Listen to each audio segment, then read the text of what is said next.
कि एनटीए को तुरंत बैन कर देना चाहिए, उस पर एक सख्त कानूनी कार्रवाई करनी चाहिए। प्रधानमंत्री जी से गुहार है कि आपके सामने अब दो चीजें हैं, या तो आप 35 लाख छात्रों को, युवाओं को न्याय दें, या अपने करप्ट शिक्षा मंत्रालय को और जो एनटीए है उसको बचाएं। ऐसा क्या उनकी मजबूरी है कि वो एनटीए को बचाने का काम कर रहे हैं? जो एनटीए, जो शिक्षा मंत्रालय एक पेपर ढंग से नहीं करा सकता तो उसकी क्रेडिबिलिटी में इतना बड़ा सवाल खड़ा होता है।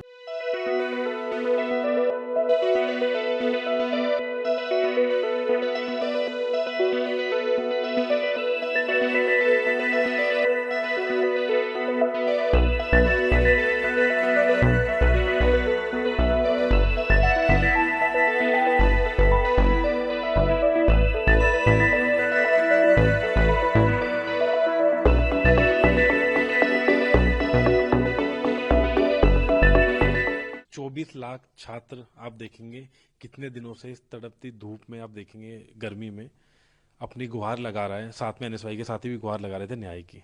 और जिस तरीके से नेट का पेपर, आज मैंने सुबह प्रेस के माध्यम से बोला था कि एनटीए को तुरंत बैन कर देना चाहिए। मैं फिर वही मांग करता हूं कि एनटीए को तुरंत बैन कर देना चाहिए, उस पर एक सख्त कानूनी कार्रवाई करनी चाहिए।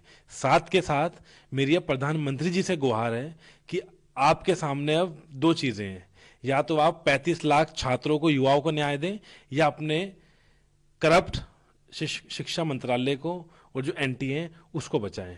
और कहीं ना कहीं आप देखेंगे धर्मेंद्र प्रधान जी बार बार एनटीए को बचाने का काम कर रहे हैं। ऐसा क्या उनकी मजबूरी है कि वो एनटीए को बचाने का काम कर रहे हैं?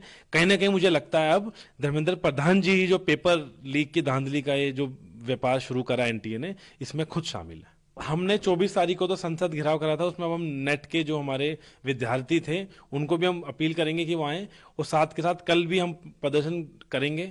21 तारीख को देश भर की जो यूनिवर्सिटीज हैं, हमारी जो कैंपसेज हैं पूरे देश में, लगभग हमने 300 कैंपसेज करें आइडेंटिफाई, उन 300 कैंपसेज में प्रोटेस्ट होगा। और 24 तारीख को जो पहला दिन है संसद का, जब वहां शपथ ग्रहण भी चलेगा नए सांसदों का, उस दिन हम छात्र संसद घेराव करेंगे, जिसमें हम नीट के छात्रों की न्याय की गुहार लगाएंगे और नेट की जो धांधली हुई है। और आप देखेंगे बहुत कॉमन पैटर्न बन गया है, जो एनटीए, जो शिक्षा मंत्रालय एक पेपर ढंग से नहीं करा सकता तो उसकी क्रेडिबिलिटी में इतना बड़ा सवाल खड़ा होता है। अब देश के तमाम जो छात्र हैं, आपको पता है देश में 60% युवा लोग हैं, तो उनका कहीं ना कहीं ये जितने भी अब एग्जाम्स हो रहे हैं उसको धांधली को देखते हुए उनका मनोबल टूट रहा है। तो इस देश के युवाओं के, छात्रों के मनोबल को टूटने ना नहीं देना चाहिए सरकार को।